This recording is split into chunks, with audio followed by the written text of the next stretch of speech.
Hi guys, my name is Lisa. A little bit different format today, but I want to talk about abusing sales for acquisitions. And I've seen so many people do this wrong, completely get tangled up with systems and all that. Honestly, the truth is there's no golden tool that's going to fix it. There's no golden tool that, oh, this agency is using it, let me just implement that and use the same copycat. And I don't understand why it doesn't work for me, because every person is individual. When someone is running it themselves, it's going to be the way they present it, the way the way they are as a person. Maybe for someone it's easier to bring their shining personality through and stuff like that. So like there is going to be no golden tool that's going to get you everything you want in creators like this. Like it's just not gonna happen. I'm sorry to break that truth for you, but different things will work for different agencies and just different people in general. So try different things out. Biggest tip I can ever give you is going to be that you need to be real with people. You need to know who you're talking to. Like if you just send cold outreach DMs to 150 girls a day and you don't even know anything about them, it's not going to feel personal. It's not going to. I'm just sorry, I'm just to break it. Like you fake it till you make it, but like you need to know the person you're talking to. If you're just looking at the PFP and you really studied your girl just a little bit, just get yourself some extra time to go through her profile, see, oh, she's kind of posting this and that. It's going to give you a little bit more information about her. So through your PFP, you need to instantly be able to recall, oh, it's that girl that does this and she does dancing, whatever. It's just going to help you build the person. Attention is just going to feel like you really care, and you should care. It's not about pretending. It's just like you have to be interested in the person you're going to be working with and actually spending sufficient time together. Usually when someone is on call with me, I like to ask them some time during the time we're talking why they joined the call in the first place, or why they were interested in the first place. Everyone's going to have different reasons. It's going to be, oh, I just wanted to find out more, or, oh, actually, like, I kind of did this, I was thinking about it already for a while. And it's going to be really great conversation starters for you anyway. And it's going to show them that you really care, and it's going to give you base to go off of.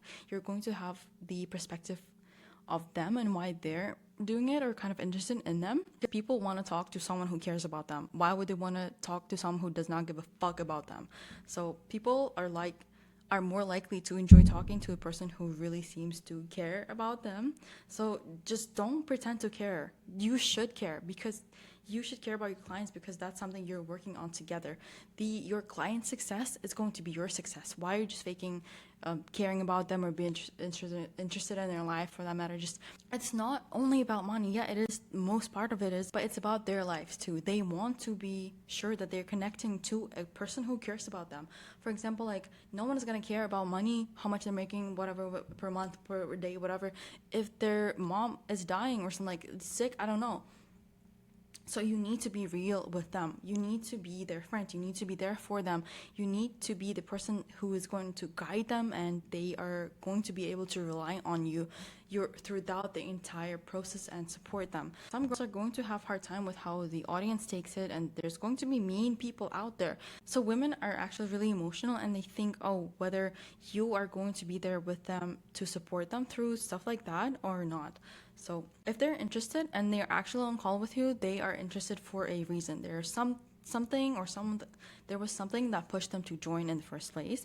So try to really dig deep and understand that reason, because it's going to determine whether you really understand where their perspective is coming from. Be honest and answer any questions they might have even before hopping on call, because you have to understand, it's like kind of sketchy to hop on a call with a random stranger, whether they're naked there.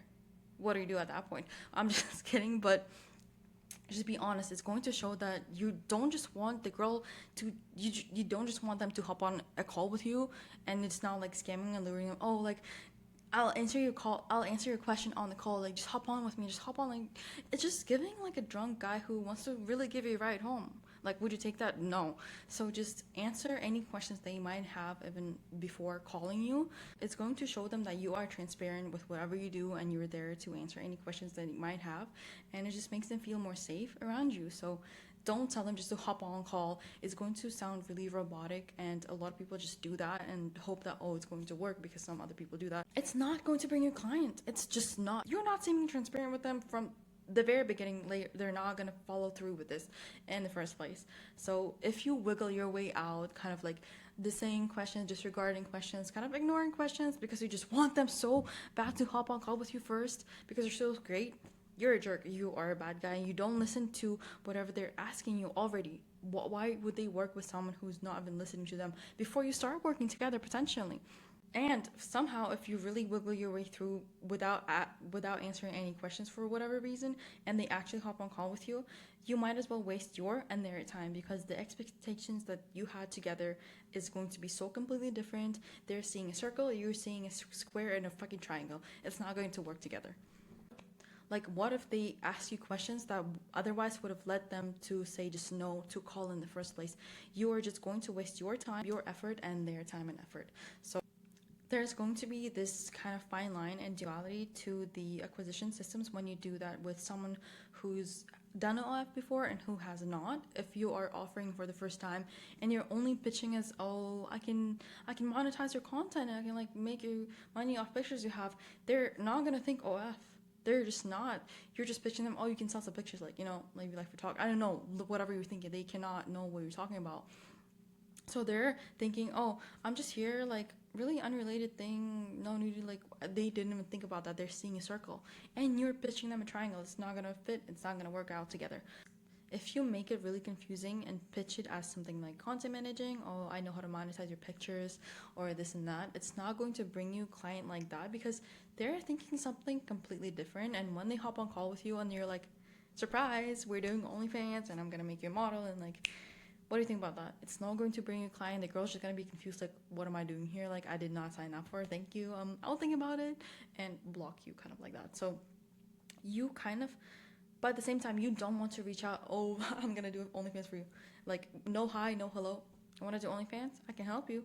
It's not going to kind of be really nice of you. So what I do first, I'm just actually become like friends with them. You can kind of pitch it, but if they ask you, oh, is it OF related? You should probably say yeah, but hear me out. This is how I do it. It doesn't have to be nudity. There's like stigma around it, whatever, because they are hearing you out anyway. And answering questions just makes you feel and look less sketchy to begin with. I want to emphasize that answering questions is going to just set you apart from other agencies that just want a girl to hop on call with them. Hop on call with me else, like hop on call with me that. Like, I don't care. You're a scam. I don't wanna hop on call with me whether you're like naked or jerking there. I don't wanna see that. So honestly, just don't force it. Be real. Oh yeah, this is how you do it. Be blah blah blah blah blah. Show them examples if they ask for it. I want to talk about stats and why you should keep track of them. Don't get too caught up with stats. If you see that something's working, like, just go for it. But honestly, keep track of stats just to see what's working, what's not, just so you can have actual data to compare it among each other.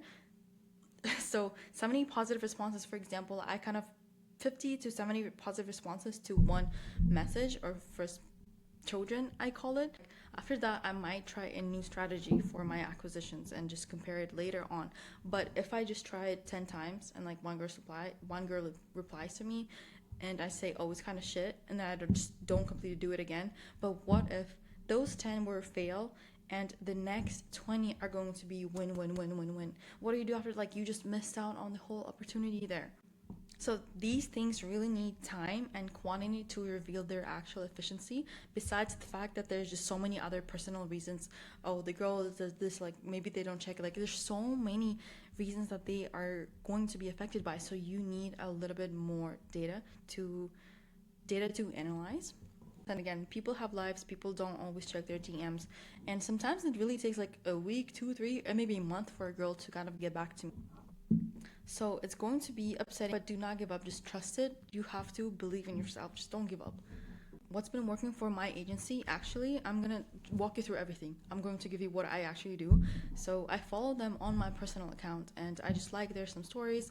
And if I can text them, if their DMs allow that, I just send a genuine compliment. I'll look through all of the posts, I'll look through all of the posts that they ever had. I'll look through everything they ever made. So it's never going to be just a copy paste message, because every girl is going to be different. If you see that this girl puts a lot of effort in her makeup to look pretty, just compliment that. Compare her to, I don't know, something. If the girl really looks like Megan Fox vibe type thing, like she wants to be that, you can kind of see, just make a compliment. Oh my god, you're such Megan Fox, like inspo. For a girl that really has blowouts in every picture, or like she does videos about hair, just compliment that. Just be like, oh my god, your hair's so so shiny, like damn, what the fuck, like I really like need some tips, I really need a locket in my hair. Just make it really personalized, because if the girl spent so much time doing that for someone to notice, it's going to feel real and genuine, and it's going to be a nice icebreaker activity. For me, it works really well because I do it as a girl account. If you want to try, it might be a little bit like flirting and off-putting if you do that as a guy. But again, you can try doing it with yourself, but you can also just try doing that with, maybe you borrow a friend's account, a girl's friend account. So just try that. It's been working fairly really well. If you don't get a response right away, it's okay. People have lives, people are busy, people are always doing something. Like, you just don't judge by whatever, how many stories they post per day. After they kind of respond, it's usually, oh my god, you're so pretty too, blah blah blah blah blah. I usually send them a voice memo, because it just feels real and makes you stand out from other spammy messages. Again, I'm a girl, I have not tried it with a guy's account, but you can try both and see how that goes. Again, try to get some inputs, but usually a girl, it just seems really natural and they're not weirded out by like, oh, a guy like lusting over me, like what the fuck. They're probably not even gonna respond maybe. I really enjoy sending the voice memo, and I make it tailored to every girl. For example, like again, I repeat those like affirmations again, like, oh my god, if I see a blonde girl who really takes care of her blonde hair, I'm going to talk about that again. I'm gonna be like, oh my god, you look so sun-kissed, like your hair is so luscious, and oh my god, like girl, I need some tips. So it's also going to be a nicer transition into thinking like, oh my god, like I don't usually do this, but I help girls make money online and have a team to help you promote like social skills and make really good money if you are interested. And honestly, I don't do this really often or at all, but I saw you and I could not just contain, because I know you can be so successful and I see so much potential in you. Like honestly, let me know. I'm down to show you everything and whatever you want to see and everything that I do, and like I'm down to like screen share everything. And after that, it kind of goes two ways. Sometimes they do have questions and I just answer them. Again, answer the questions. You don't want to look spammy. You want to look like you're there for them and you're transparent and blah, blah, blah. So just answer the questions they might have. Or some girls just say, oh yeah, I'm low-key down. Just like, how do you want to call? What do you want to call? And you just kind of call them and explain everything there. But if they have questions, answer them honestly and nicely, because you don't want to lead someone on. You already lead someone on and they hop on call, they're just gonna be like, yeah, I'm not gonna work with that. Like, it's just complete no. But if they're okay with jumping straight into the call, good. Maybe they really like you and like they're just outgoing people like that. Last thing, I want to give you a tip. Just be confident. Crack some jokes on call, because it's going to be a social factor that's going to matter. Ask them about, oh, why did the join in the first place, blah, blah, blah. Oh, I usually say today, I'm just going to thank you for your time. I'm just going to show you what I do. And that's kind of it. And just sound really cheerful and confident in everything I show. Because if you are not confident in your work, how are they going to be confident that you can perform? You need to be confident in your product and what you have to offer, so that it feels the authority that you can actually deliver that you are unstoppable. If your product is really good, should be no reason that you can't pitch it good. Because if it's good, you believe that it's good. You're going to actually think like, oh my god, I'm helping people out. I'm helping people out. You have to make this your standard in your brain. You help people out to get a better life, and that's something that maybe were interested before. Maybe they're already doing it, maybe they didn't succeed, but you are there for them. You have to show your potential clients that you are someone they can put their trust in. Think of this as sales. If you watch The Wolf of the Wall Street, would you actually invest your money with the broker who sounds so fucking unsure, and he's like, yeah, I don't know, it's like kind of like my first time at the job, like I don't really know, it might flop, might not, like you should put 5K in this, but like I don't really know what I'm doing, but like yeah, question, I don't really know how to answer that question.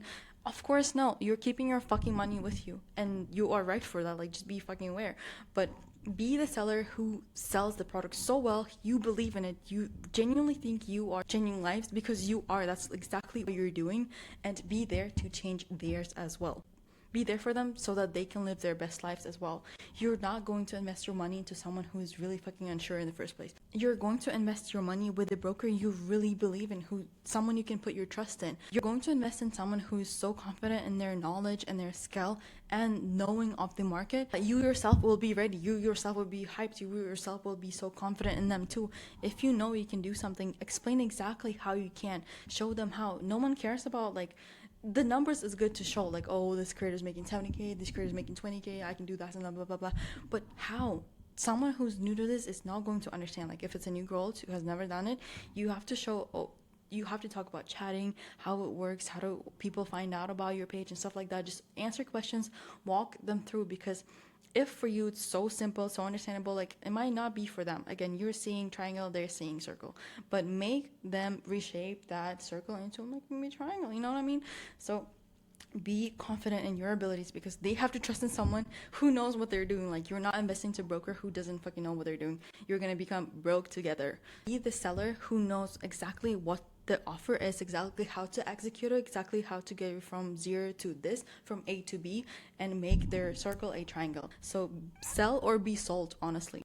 And that's it for now. Thank you for watching this video and honestly bearing with me through this. I really enjoyed this format, I think, and smash that follow button. DMs are free, so you can just give me a little feedback or answer any question you might have, and I'll just feel free, I'll reach out and show you everything I have. So bye bye guys.